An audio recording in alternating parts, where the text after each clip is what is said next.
Halo adik-adik, selamat datang kembali di ibadah online kita. Sebentar, sepertinya ada yang kurang nih. Lah, kakak Hugo masih tidur. Pasti dia lupa dengan janjinya kakak. Yuk, kita bangunin Kak Hugo. Kak Hugo, Kak Hugo, masih belum bangun. Yuk kita bangunin lagi. Kak Hugo, bangun dong. Hah? Kenapa Kak Jason? Kak Hugo lupa ya dengan janji kita. Janji apa? Aduh. Oh, janji untuk ikut ibadah online. Iya. Maaf Kak, aku lupa. Ayo, jangan lama-lama. Adik-adik di rumah sudah nunggu tuh. Halo adik-adik. Kakak harap semuanya baik-baik saja ya. Kakak yakin nih, semuanya pasti sudah siap untuk ikut ibadah. Kak Jason udah siap? Siap dong. Oke, kalau begitu ayo kita nyanyikan Percaya Saja. Adik-adik berdiri ya. Ayo.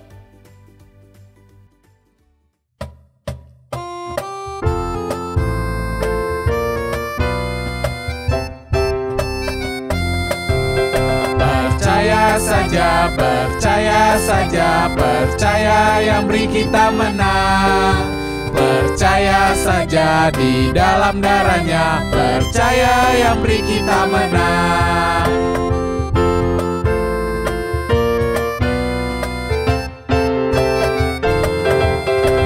Percaya saja, percaya yang beri kita menang.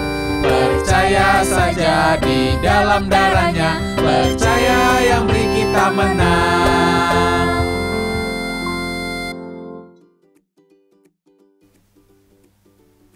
Adik-adik, mari kita berdoa. Bapa kami dalam surga, kami ucap syukur kepada Engkau karena Engkau telah memberikan kepada kami kesempatan untuk beribadah kembali melalui ibadah daring ini Tuhan. Tolong Tuhan berkati ibadah ini dari awal hingga akhirnya. Terima kasih Tuhan Yesus, kami mengucap syukur dan berdoa. Amin. Silakan duduk adik-adik.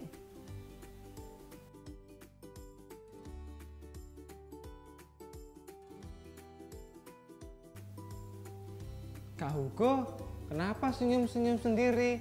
Kok kelihatan bahagia gitu? Iya Kak, aku lagi seneng bingit. Karena Allah sangat mencintai dunia ini. Wah, benar itu Kak. Aku teringat dengan satu lagu yang berjudul Karena Allah Cinta Dunia. Yuk adik-adik kita nyanyikan bersama.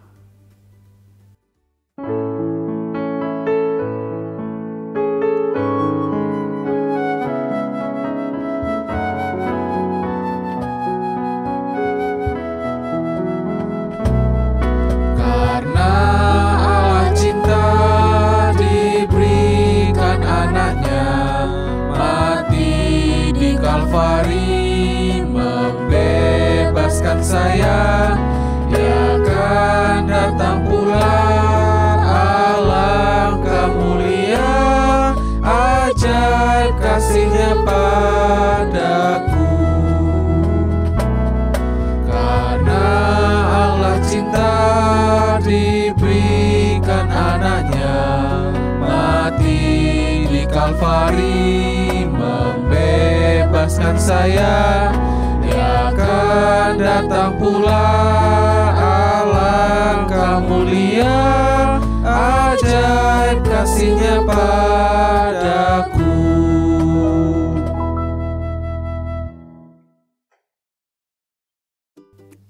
Kak Jason, Ibrani 13 ayat 8 mengatakan Yesus Kristus tetap sama, baik kemarin maupun hari ini dan selama-lamanya. Wow, benar itu Kak. Dalam kitab Maleakhi 3 ayat 6a berbunyi bahwasanya Aku, Tuhan, tidak berubah. Wow, kakak tahu banyak ya. Iya dong Kak, ada lagunya juga loh. Kuy, kita nyanyikan bersama dengan bangkit berdiri. Les kuy.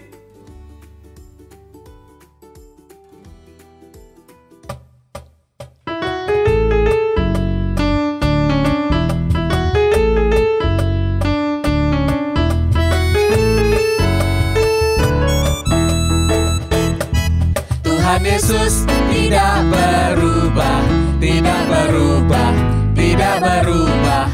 Tuhan Yesus tidak berubah, tak berubah selama-lamanya. Haleluya, haleluya, haleluya, haleluya, haleluya, haleluya.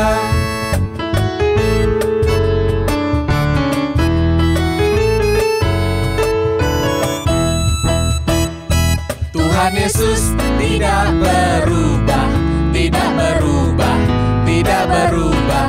Tuhan Yesus tidak berubah, tak berubah selama-lamanya. Haleluya, haleluya, haleluya, haleluya, haleluya, haleluya, haleluya,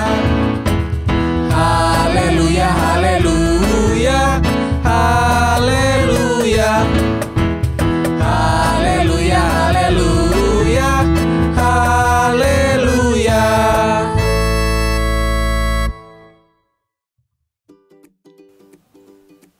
Adik-adik, sekarang kita akan masuk doa syafaat. Kakak akan memimpinnya. Mari kita berdoa. Tuhan Yesus, hari ini kami berdoa untuk keluarga kami, agar Tuhan juga yang selalu melindungi dan menyertai keluarga kami dimanapun mereka berada. Kami juga berdoa untuk negara dan bangsa kami ini, agar juga Tuhan melindungi setiap masyarakat yang berada di negara kami. Kami juga berdoa untuk gereja kami Tuhan, agar Tuhan selalu memberkati dan juga menyertai dan membimbingnya. Terima kasih Tuhan Yesus, kami berdoa dan mengucap syukur. Haleluya, amin. Adik-adik, tiba saatnya kita akan mendengarkan cerita firman Tuhan. Namun, Sebelumnya kita akan menyanyikan lagu Jangan Pernah Menyerah.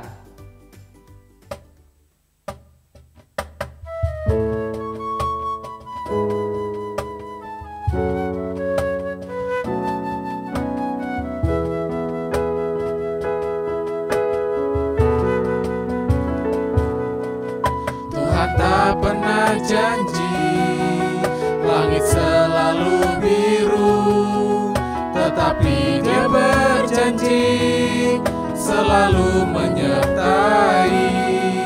Tuhan tak pernah janji jalan selalu rata, tetapi Dia berjanji berikan kekuatan.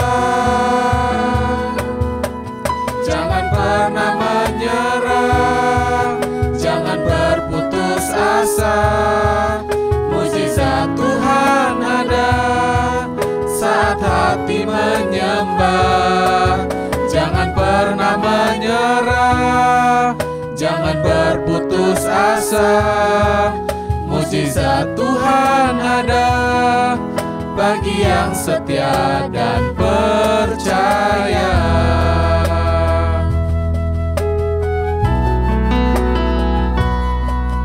Tuhan tak pernah janji jalan selalu rata, tetapi Dia berjanji berikan kekuatan. Jangan pernah menyerah, jangan berputus asa. Mukjizat Tuhan ada saat hati menyembah.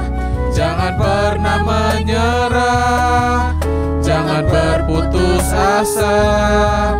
Mukjizat Tuhan ada bagi yang setia dan percaya. Jangan pernah menyerah, jangan berputus asa. Mukjizat Tuhan ada saat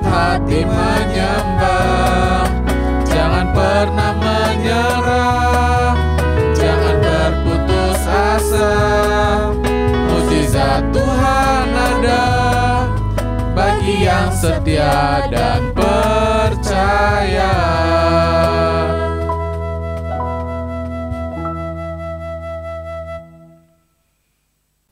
Adik-adik, sebelum kita mendengarkan firman Tuhan, mari kita berdoa. Tuhan Yesus, terima kasih karena hari ini kami boleh sekolah minggu online kembali. Engkau memberkati hamba-Mu yang akan menyampaikan firman Tuhan dan juga adik-adik sekalian yang berada di rumah. Terima kasih Tuhan Yesus, dalam nama-Mu kami sudah berdoa. Amin. Loh, kamu ngapain di sini? Saya mau ke sekolah, tapi saya harus menunggu angkot terlebih dahulu. Angkot? Angkot? Jam sekarang masih naik angkot? Ya, karena orang tua saya belum mau membelikan saya sepeda. Oh, kasihan kamu ya. Kalau angkotnya datangnya cepat sih tidak apa-apa. Tapi kalau angkotnya datangnya lambat gimana? Ntar kamu bisa terlambat sekolah dong. Ya, mau bagaimana lagi? Pak, Bapak kapan memberikan James sepeda? Papa janji akan memberikan kamu sepeda asalkan James dapat nilai bagus dan juara di sekolah ya. Hah, beneran Pak? Kalau begitu, James akan semaksimal mungkin berusaha untuk mendapatkan ranking di kelas. Bagus James. James semangat belajar ya.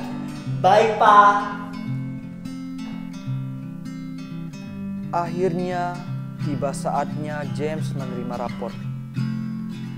Ia sangat cemas dan ia sangat gelisah karena ia sangat mengharapkan mendapatkan ranking di kelas. Terlebih mendapatkan hadiah sepeda dari papanya. Dan akhirnya tidak disangka apa yang James harapkan terwujud. Ia mendapatkan ranking dan ia sangat gembira sekali karena akhirnya ia mendapatkan sepeda dari papanya. Adik-adik, dari drama barusan, apa sih yang membuat adik-adik sangat senang?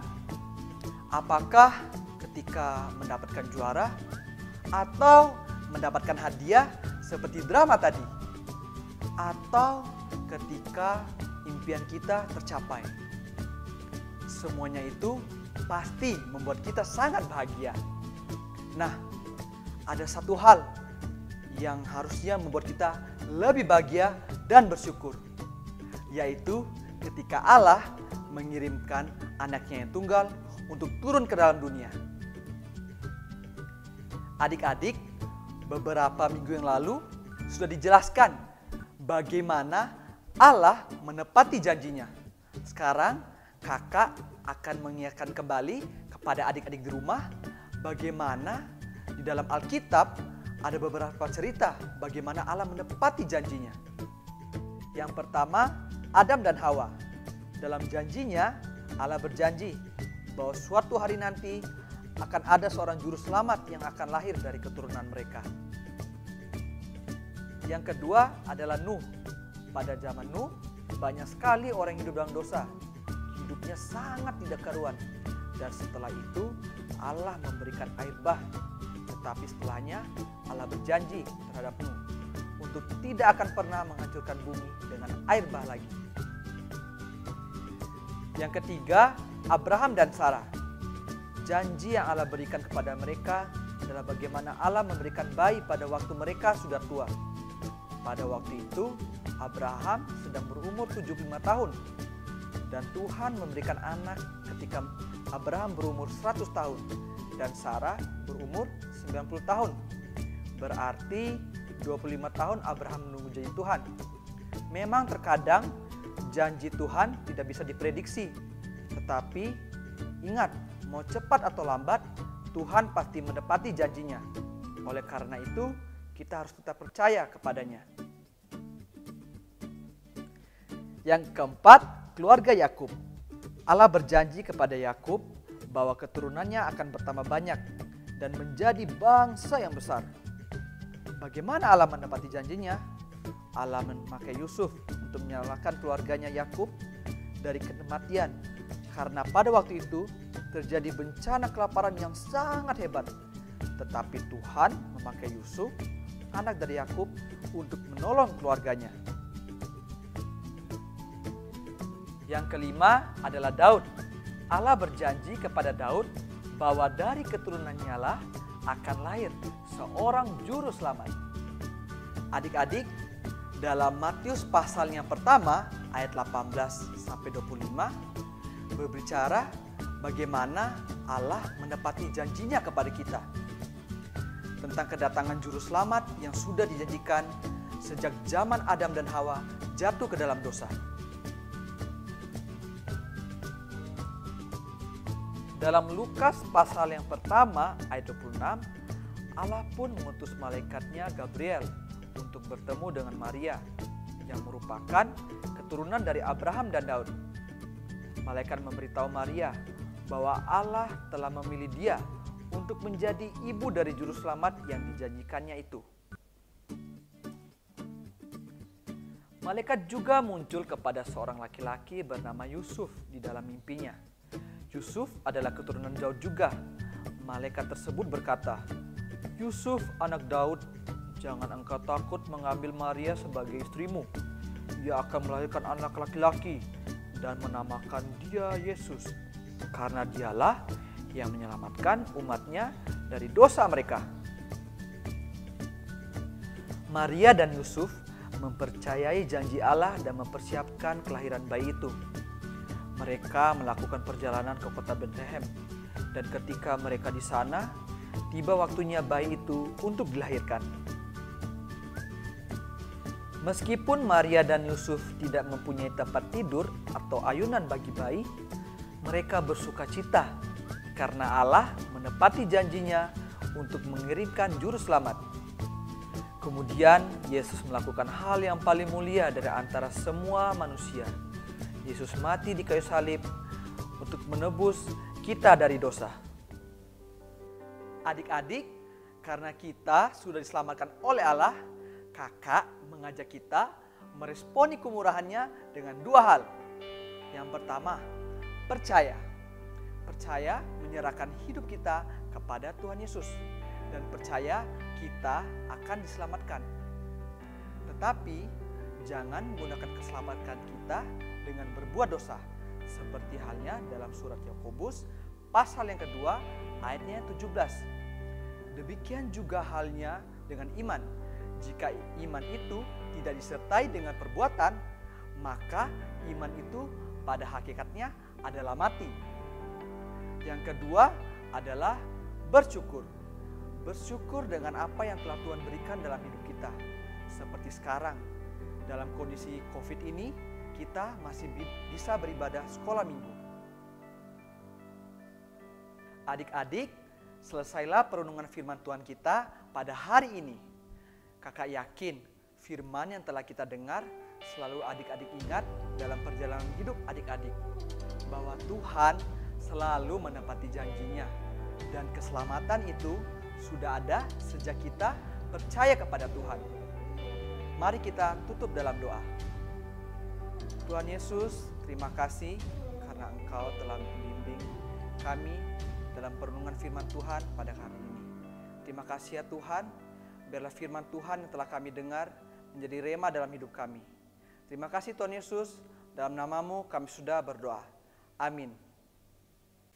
Adik-adik, tadi kita sudah mendengarkan cerita firman Tuhan.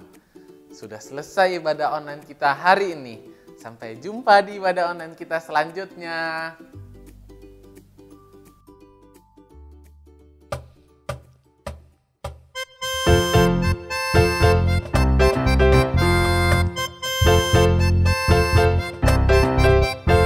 Selesailah sekolah minggu, ibadah online kita. Sampai jumpa, Allah besertamu. Sampai jumpa, Allah besertamu. Selesailah sekolah minggu ibadah online kita. Sampai jumpa, Allah besertamu. Sampai jumpa, Allah besertamu. Dadah.